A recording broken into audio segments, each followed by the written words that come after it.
وأزواجه وذريته أجمعين. أما بعد فأعوذ بالله من الشيطان الرجيم. بسم الله الرحمن الرحيم. ولقد آتينا لقمان الحكمة أن اشكر لله ومن يشكر فإنما يشكر لنفسه ومن كفر فإن الله غني حميد. صدق الله مولانا العظيم.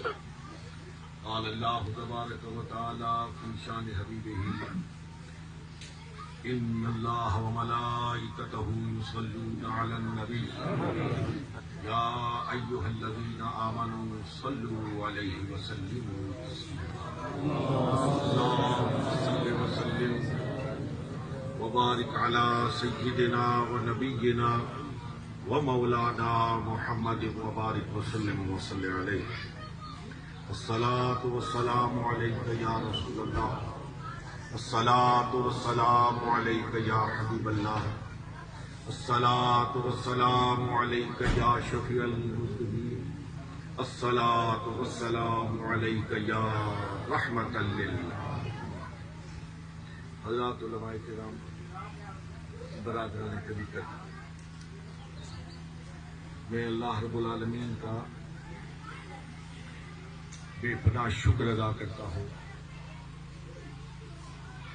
اپنی طرف سے شکر ادا کرتا ہوں، اور اس مجلس میں آپ کے ترجمان کی حیثیت سے رب العالمین کا شکر ادا کرتا ہوں کہ ایک دو سال کے وقفے کے بعد جو وقفہ اس کرونا وائرس کی وجہ سے پیدا ہوا، آج پھر ہم اپنے شیخ طریقت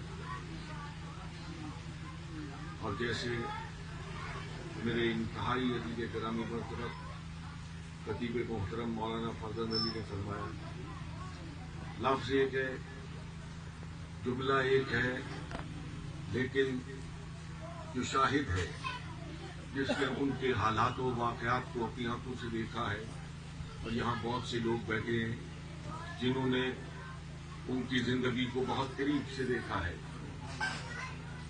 تو وہ اس ایک جملے، ایک لفظ کی قدر و قیمت کو جان سکتے ہیں کہ وہ صبر و استقامت کا بہار تھا، اور یہی صبر و استقامت ہے جس کی اللہ رب العالمین قرآن مجید فرقان الحمید میں تلقین کرتا ہے۔ دو ہی چیزیں اللہ رب العالمین نے انسان کو مشکل کو سر کرنے کے لیے ارشاد فرمائی ہے، استعینوا بالصبر والصلاۃ۔ ایک یہ ہے کہ تم چیخو پکار نہیں، آہو فغاں نہیں، اللہ رب العالمین کی رضا پہ قربان ہو جاؤ، صبر اختیار کرو، اور پھر اس صبر کے بعد بالصبر والصلاۃ اللہ کے سامنے جھک جاؤ۔ خدا کی قسم، جس شخصیت کو آج ہم خراج محبت پیش کرنے کے لیے جمع ہیں اور جن کے مجلس ایصال ثواب میں شریک ہیں، ہم نے ان کو صبر و استقامت کا پہاڑ بھی دیکھا ہے اور خدا کے حضور جھکا ہوا ہے۔ ہم نے اپنے بیٹے کی میت کو گھر میں رکھ کر تدفین سے پہلے رات کو 1.25 پارہ بگار شریف کی مسجد میں سناتے ہوئے حضرت مولانا حافظ حبیب اللہ کو دیکھا۔ اس کو صبر بھی کہتے ہیں، اور اسی کو خدا کے سامنے جھکنا بھی کہتے ہیں۔ یہ لوگ جو صبر بھی کرتے ہیں، استقامت کے پہاڑ پر جاتے ہیں، آندھی اور طوفانوں سے اپنا رخ تبدیل نہیں کرتے، بلکہ آندھی اور طوفان ان کے ساتھ ٹکرا کر اپنا رخ تبدیل کر لیتے ہیں، اور پھر دنیا ادھر سے ادھر ہو جائے، ان کی پیشانی سوائے اس رب کے کسی اور کے سامنے جھکتی نہیں ہے۔ یہ اپنے رب کی تحمید کرتے ہیں، یہ اپنے رب کی تقدیس کرتے ہیں، اپنے آقا و مولا جناب محمد رسول اللہ صلی اللہ علیہ وسلم کے اسوائے حسنہ کو اپناتے ہیں اور سرکار کے قدموں کو چوم کر اپنی زندگی کا سفر طے کرتے ہیں، پھر نتیجہ کیا نکلتا ہے؟ نہ ان کا نام مٹتا ہے، نہ ان کا کام مٹتا ہے۔ آج یہ بوڑ کا درخت، یہ زمین، یہ فضا، یہ ہوا، یہ موقع، یہ محل مجھے اور آپ کو پکار پکار کے کہہ رہا ہے کہ یہ باقی ساری زمین بھی تو ہے، یہ اتنی کھلی زمین ہے، یہ اتنے پہاڑ ہیں، یہ پہاڑ کی چوٹی ہے، وہاں بیٹھ کر کیوں نہیں؟ اس کھلی زمین میں کیوں نہیں؟ یہاں اس صرف بوڑ کے درخت کے نیچے کیوں؟ یہاں اس پڑی کے اوپر ہی بیٹھ کر کیوں؟ یہ پکار پکار کے کہہ رہی ہے کہ اس جگہ کو، جیسے مولانا نے ارشاد فرمایا، وہ خصوصیت حاصل ہے کہ یہاں ایک اللہ والے نے بیٹھ کے وضو کیا، ایک اللہ والے نے بیٹھ کر سجدہ ریزی کی ہے، جس کے حلال کمایا ہے، خشوع اور خضوع کے آنسو بہائے ہیں، آج ان کا نام بھی زندہ ہے۔ آپ میں سے کتنے ہیں جو پردادا کا نام جانتے ہیں؟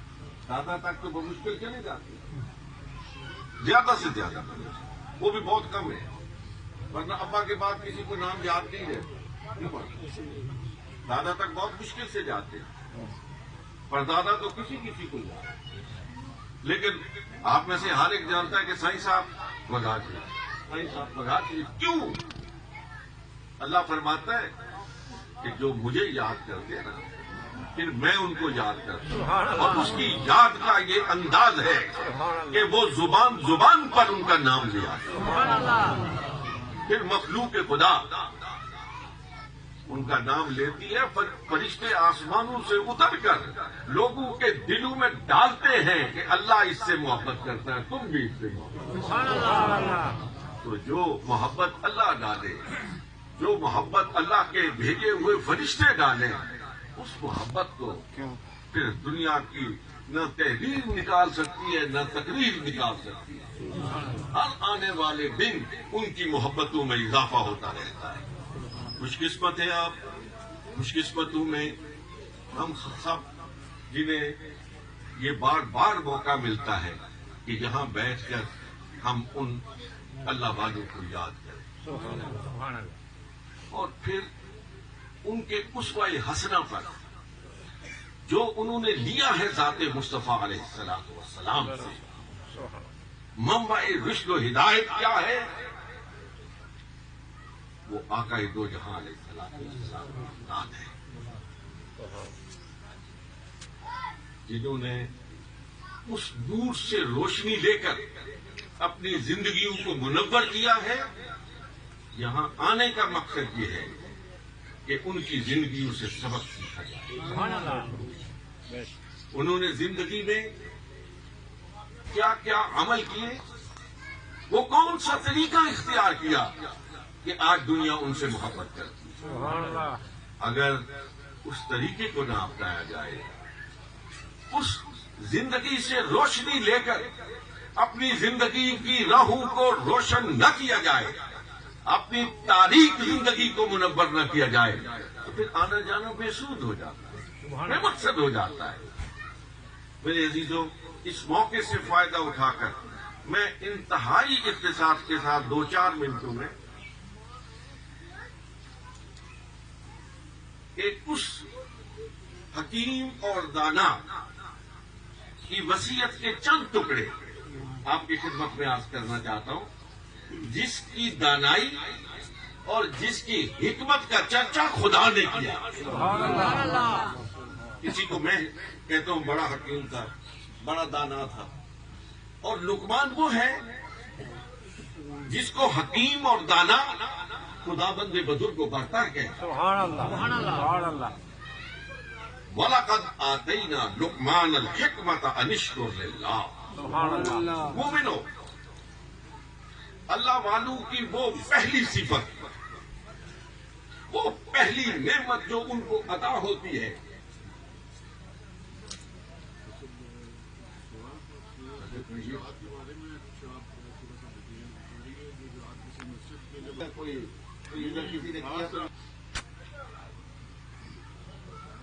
وَلَقَدْ آتَيْنَا لُقْمَانَ الْحِكْمَةَ أَنِ اشْكُرْ لِلَّهِ۔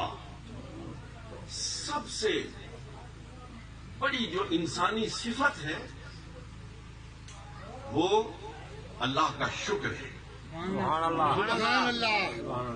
قرآن مجید فرقان حمید کا آغاز کسی صفت شکر سے ہوتا ہے۔ الحمدللہ رب العالمین۔ انسان کا منہ بو بال بال اگر اس کو زبان مل جائے اور وہ اللہ کی نعمتوں کا شکر ادا کرنا چاہے نہیں کرتا۔ اور میرے بندو، میرے اللہ کے پیارے بندو، محمد الرسول اللہ کے غلاموں، جو انسان اللہ کی نعمت کا شکر ادا نہیں کرتا وہ انسان کہلانے کا حقدار نہیں۔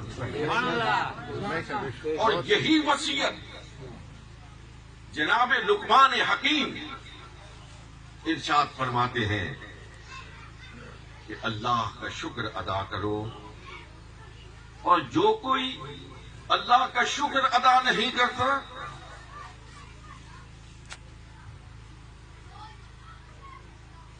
کیا خوبصورت ارشاد ہے۔ فرمایا تم شکر ادا نہ کرو، کیا ہوتا ہے؟ وہ تو اس سے غنی ہے، وہ اس سے بالا و برتر ہے، اسے ہمارے شکر کی ضرورت نہیں ہے۔ لیکن ہم شکر ادا کرتے ہیں نا تو اپنے مقام اور مرتبے کو بلند کرتے ہیں۔ جتنا اللہ رب العالمین کا شکر گزار بندہ بنتا ہے اسی تناسب سے اللہ رب العالمین اس کے مقام اور مرتبے میں اضافہ فرماتا ہے۔ وقت کم ہے، اس لیے میں جستا جستا باتیں آپ کی خدمت میں عرض کرنا چاہتا ہوں۔ اور دوسری بات جو آپ نے ارشاد فرمائی وہ ہے لا تشرک باللہ، اللہ کے ساتھ کسی کو شریک مت بنا۔ وہی عزت کا مالک، وہی ذلت کا مالک، وہی زندگی کا مالک، وہی موت کا مالک۔ وَإِذَا مَرِضْتُ فَهُوَ يَشْفِينِ۔ جب میں کبھی مرض میں مبتلا ہوتا ہوں وہی رب مجھے شفا۔ مومن اور ساز حقیقی جب تک اپنے رب کو نہ مانے کہ میرے ہر کام کو انجام تک پہنچانے والا میرا رب ہے، وہی قادر ہے، وہی قادر مطلق ہے، اس وقت تک وہ مومن نہیں کہلاتا۔ اس لیے عزیزان گرامی مرتبت لقمان حکیم کی وصیت فرما رہے ہیں کہ پھر اگر مومن کہلانا چاہتے ہو، اگر یہ کہلانا چاہتے ہو کہ میں محمد الرسول اللہ کا غلام ہوں، واللہ باللہ ثم اللہ، میرے آقا، میرے مولا، حبیب کبریا جناب محمد مصطفیٰ علیہ التحیۃ والثناء صلی اللہ علیہ وسلم نے مکے کے بازاروں میں پتھر کھائے، آپ کے راستے میں کانٹے بچھائے گئے، کیا کیا ظلم اور ستم کے پہاڑ توڑے گئے۔ وہ محبوب خدا جس کے قدموں سے اٹھنے والے گرد و غبار کی قسمیں رب تعالیٰ کا قرآن میں اٹھاتا ہے، وہ طائف کے بازار میں پتھر کھا رہا، لہو لہان ہے، جوتیاں خون سے تر بتر ہیں۔ کیوں؟ کہ دنیا کو اپنے سامنے سجدہ ریز کر دے؟ نہیں، حضرت سیدنا صدیق اکبر نے کافروں سے مخاطب ہو کر کیا کہا تھا؟ وہ ظالموں اس کے در پہ آزار ہو جو صرف ایک بات کہتا ہے، قولوا لا الہ الا اللہ، سب مل کے کہو نہیں کوئی معبود مگر اللہ، کامیاب ہو جاؤ۔ حضور کا ایک ہی نعرہ ہے، بدر میں یہی نعرہ، احد میں یہی نعرہ، احزاب میں یہی نعرہ، مفتوح کی حیثیت سے یہی نعرہ، فاتح کی حیثیت سے یہی، مغلوب کی حیثیت سے یہی نعرہ، غالب کی حیثیت سے یہی نعرہ قولوا لا الہ الا اللہ تفلحوا ان الشرک لظلم عظیم. جو شرک کرتا ہے وہ ظلم عظیم کرتا ہے. میں چلتے چلتے ایک بات کہنا چاہتا ہوں. سجدہ صرف اس خدائے بزرگ برتر کے ساتھ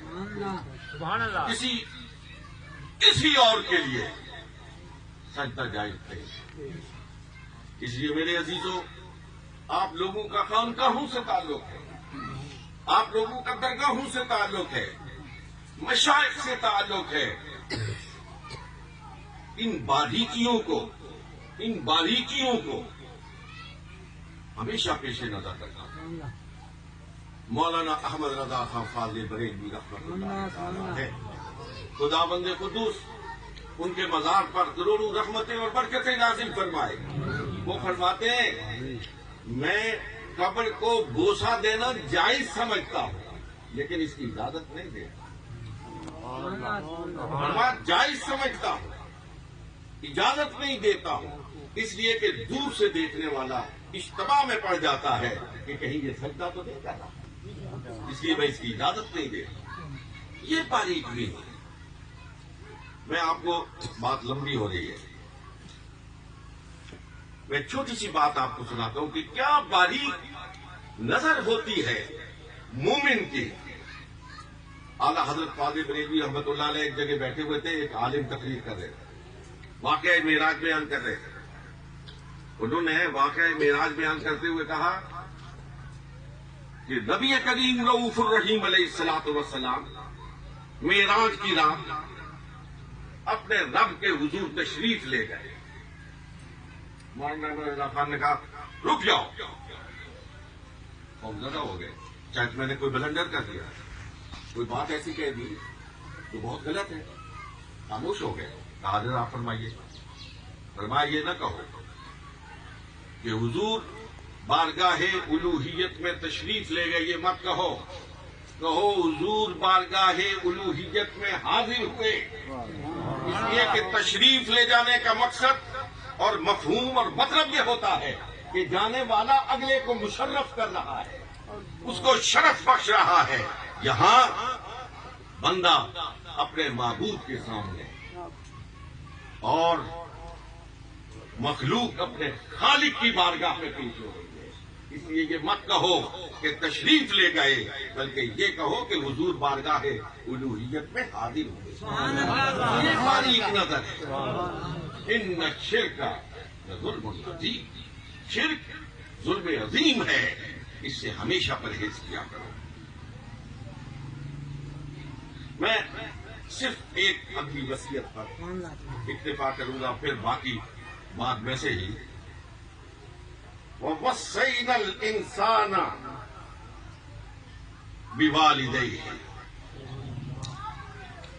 اور فرمایا کہ انسان کو تلقین کی ہے، تاکید کی ہے والدین کے حقوق کی ادائیگی. میرے نوجوان بیٹے یہاں پہ بڑی تعداد میں بیٹھے ہیں.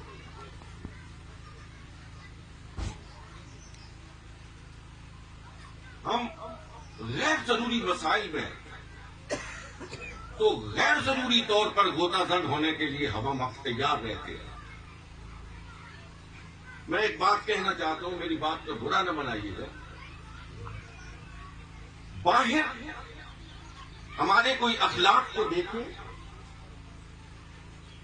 لوگوں کے ساتھ احترام کے انداز کو دیکھیں تو کہتے ہیں بڑا تابعدار قسم کا آدمی ہے، بڑا فرما بردار ہے. لیکن وہی شخص جب ڈر جاتا ہے اس کا اسلوب بدل جاتا ہے، اس کے طور اطوار بدل جاتے ہیں، اس کا ادب اور احترام کا پیمانہ بدل جاتا ہے. وہی سب کا احترام کرنے والا اپنے والدین کا احترام نہیں کرتا، اپنی ماں کا احترام نہیں کرتا، اپنے والد کا احترام نہیں کرتا. آج میں خانقاہ میں بیٹھا ہوں، اس لیے میرے پاس طرح طرح کے عزیز آتے رہتے. یقین کیجئے دل خون کے آنسو روتا ہے، ماتم کرنے کو جی چاہتا ہے. ابھی باپ زندہ ہے، حیات ہے، بالکل صحت مند ہے. بیٹا کہتا ہے اس کی آنکھوں مارا آنکھ چاہیے. میں بہت دفعہ دل سے کہہ چکا ہوں بھائی یار تھوڑا سا انتظار کرو. انتظار بھی نہیں ہے. وہ اچھا خاصا ہے، مارا حصہ نہیں تھی. وہ تمہارا حصہ کیڑا تھا ہی نہیں. تمہارا حصہ تو مرنے کی بات ہوتی نا. جیڑیاں تمہارا حصہ کیڑا. میرے عزیزوں، اللہ رب العالمین نے اپنی فرما برداری کے بعد جن لوگوں کو فرما برداری کا اور حسن سلوک کا حقدار ٹھہرایا ہے وہ تمہاری ماں ہے اور تمہارا باپ ہے. اور میں ایک جملہ کہنا چاہتا ہوں، اسے پلے باندھ رہا. ساری دنیا کی دعائیں ایک پلڑے میں رکھ دو اور اپنے ماں باپ کی دعا کو دوسرے پلڑے میں رکھ دو. جنت خریدنی ہے اپنی ماں کو راضی کرو. جنت خریدنی ہے سرور کون و مکان جناب محمد الرسول اللہ صلی اللہ علیہ وسلم فرماتے ہیں باپ کی رضا میں اللہ کی رضا مستمر ہے، پوشیدہ ہے. اگر اللہ کی رضا چاہتے ہو اپنے باپ کو راضی کرو. آج تھوڑا سا گریڈ 17 کا افسر بن جاتا ہے نا، گریڈ 17 کا 18 کا. یہ کوئی میں قصہ کہانی نہیں بیان کر رہا، یہ میں اپنا مشاہدہ بیان کر رہا ہوں، واقعہ بیان کر رہا ہوں. اور آپ سب اس سے واقف ہیں. بے شمار لوگ ہمارے ایسے ہیں جو اپنے دوستوں بھائیوں سے اپنے والد کا تعارف نہیں کرواتے. بھائی بیٹی ہوتی تھی آپ کا یہ بابا بھائی بابا نہ ہونا تو پھر کا کچھ اس بابے کا احترام کرو. وہ راضی ہوگا، تمہارا رب راضی ہوگا. اور تمہاری ماں کی زبان سے نکلے ہوئے الفاظ میرے نوجوان بیٹوں یہ ذہن نشین کر لو. تمہاری ماں کی زبان سے نکلے ہوئے الفاظ ساتوں آسمانوں کو چیرتے ہوئے عرش اولا کے کنگروں سے ٹکراتے ہیں اور قبولیت کی خلت سے سرفراز ہوتے ہیں. اللہ کو رد نہیں کرتا. اس کا ایک مفہوم مخالف بھی ہے. اب میں مفہوم مخالف کی مثالیں دیتا ہوں. اس کا مفہوم مخالف سیدھا سا کیا ہے کہ اگر دعا میں اثر ہے تو پھر بد دعا میں بھی کوئی اثر ہے. کہیں اپنی ماں کی بد دعا نہ لے. اگر وہ دعا کو بھی سنتا ہے نا تو پھر بد دعا کو بھی سنتا ہے. اپنی ماں کی بد دعا سے بچو، اپنی ماں کی دعا لو. یہ صوفیوں کا اجتماع ہے. میں آخری بات آپ کو سنانا چاہتا ہوں. حضرت بایزید بستامی رحمت اللہ تعالی علیہ خود یہ بیان کرواتے ہیں کہ تڑپ تھی. میں اپنے رب کو ڈھونڈ رہا تھا، معرفت چاہتا تھا. میری ماں تھی، والد نہیں تھے، وفات پا چکے تھے. میں نے ماں سے عرض کیا اماں میں دو کی نہیں کر سکتا، یا آپ کی خدمت کروں ادھر بیٹھا رہا یا اپنے رب کو تلاش کروں. وہ بھی تو تیفور کی ماں تھی، ان کا نام تھا تیفور.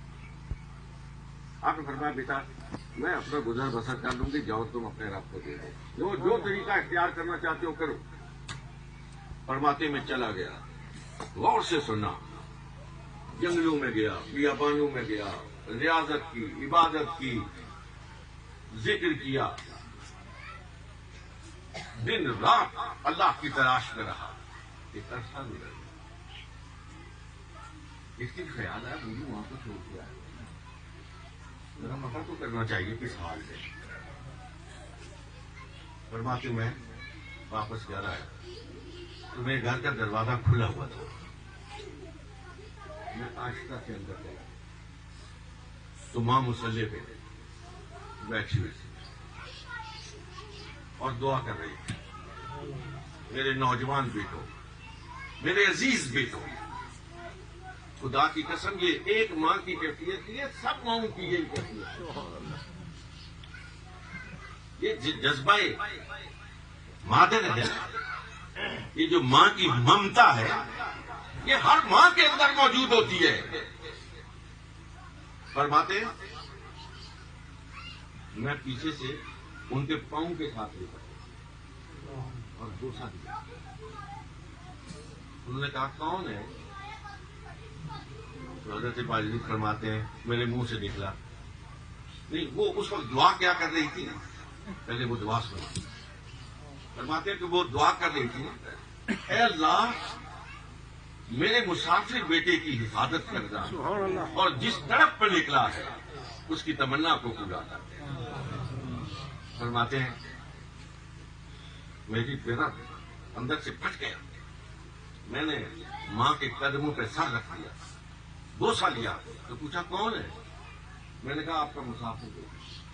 پیچھے مڑی، مجھے سیدھے لگا لیا اور فرمایا بیٹا تیری یاد میں رو رو کر میری آنکھوں کی بینائی چلی گئی. اب میں تجھے چھو سکتی ہوں، دیکھ لے. راز نیاز کی باتیں ہوتی رہی. فرماتے میں نے ان کو اٹھایا، بستر پہ جا کے لٹایا، لیٹ گئے. تو فرمایا بیٹا وہ گڑا پڑا، مجھے تھوڑا پانی پلا دو. میں پیالہ لے کے گڑے کے قریب گیا تو گڑے میں پانی نہیں تھا. میں نے گڑا اٹھایا، نیچے ندی تھی وہاں پہ چلا گیا، پانی بھرا، واپس آ گیا. پانی ڈالا، ماں کے سرانے گیا تو ان کی آنکھ لگ گئی تھی، وہ سو گئی تھی. اب پیالہ اٹھا کے میں وہاں پہ کھڑا ہوں، ان کی آنکھ کھلے تو میں پانی پیش کروں. فرماتے ہیں آنکھ کھلی، کہا تحفظ بیٹا پانی. میں نے کہا ماں حاضر آپ نے پانی. فرمایا کوئی حد سی ہے بیٹا، ذرا سا یہ دروازہ آدھا کھول دو آدھا بند کر دو، پورا بند نہ کرنا، لیکن تھوڑا سا کھول دو، ہوا ہے. اب میں نے سوچا کہ اگر میں اسے چھوڑ دیتا ہوں یا یہ پورا بند ہو جائے گا یا پورا کھل جائے گا. میں اس کو پکڑ کے وہاں بیٹھا. آپ کی پھر آنکھ لگے، آنکھ لگی تو پھر فرمایا بیٹا تحفظ. میں نے کہا جی اماں. کہا وہاں دروازے میں کیوں بیٹھے ہو؟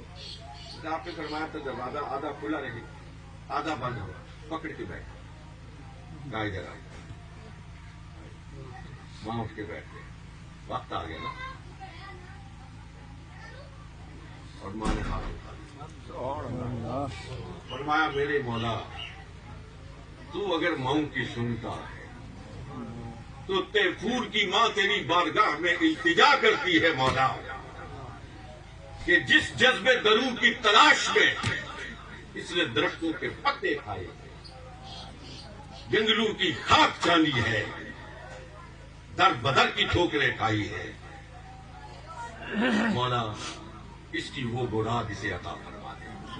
حضرت پاجلی خود فرماتے ہیں جنگلوں کے پتے کھانے، در بدر کی ٹھوکریں کھانے، سیرات چھاننے سے جو نہیں ملا اس آنے واحد میں اللہ نے عطا کر دیا. میرے عزیزو، ان درگاہوں سے، ان خانقاہوں سے، ان اولیاء اللہ کی صحبت سے یہی فیض ملتا ہے.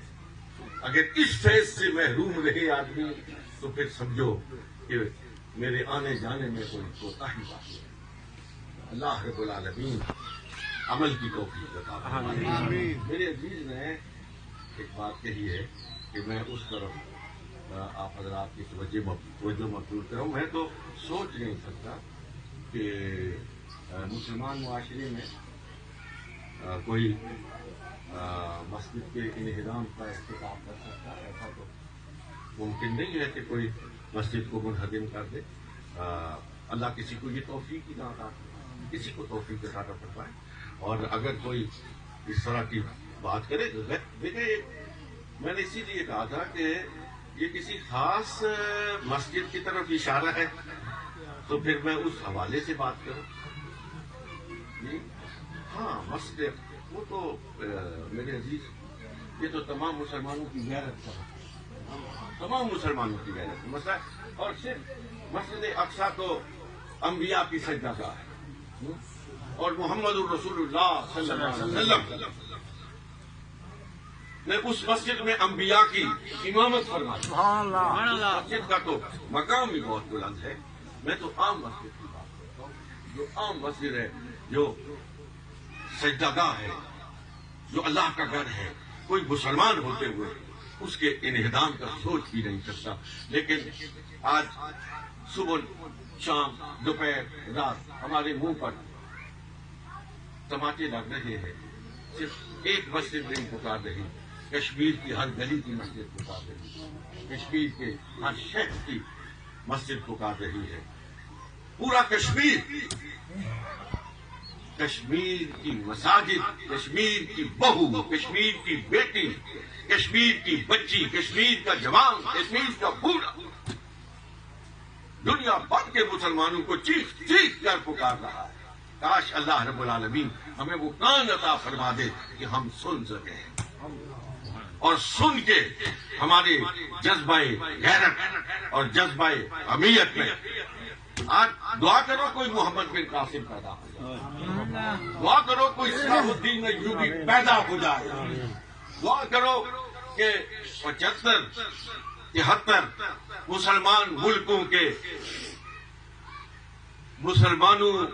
مسلمان حکمرانوں کی غیرت جاگ جائے، اور کوئی ایسی منصوبہ بندی ہو سکے کہ جہاں کہیں مسلمان ظلم کی چکی تلے پس رہے ہیں، ہم ان کی نجات کا ذریعہ بن سکے۔ نجات تو اللہ نے دے، ہم اس کا ذریعہ بن سکے۔ اللہ رب العالمین آپ سب کو اپنی حفظ و امان میں رکھے۔ یہ کرونا کا مرض پھیلا ہوا ہے، اس میں احتیاط کی جو اطباء نے تدابیر بتائی ہیں ان پہ عمل، یہ شریعت ہے۔ وَلَا تُلْقُوا بِأَيْدِيكُمْ إِلَى التَّهْلُكَةِ، اپنے آپ کو ہلاکت میں نہیں ڈالنا چاہیے۔ لیکن ہمیں بیمار ہوتے ہیں تو ڈاکٹر کہتا ہے ڈسپرین کھاؤ، ڈاکٹر کہتا ہے یہ گولی کھاؤ، وہ گولی کھاؤ، ہمیں تو نہیں پتا اس گولی کی کیا تاثیر ہوتی ہے کیا نہیں ہوتی ہے، لیکن ہم ڈاکٹر کے مشورے پر عمل کر لیتے ہیں۔ تو وہ اس مشورے پر عمل کرنا چاہیے جو اس وبا سے بچنے کے لیے اطباء نے ہمیں بتایا ہے۔ باقی زندگی کا مالک، موت کا مالک تو وہ رب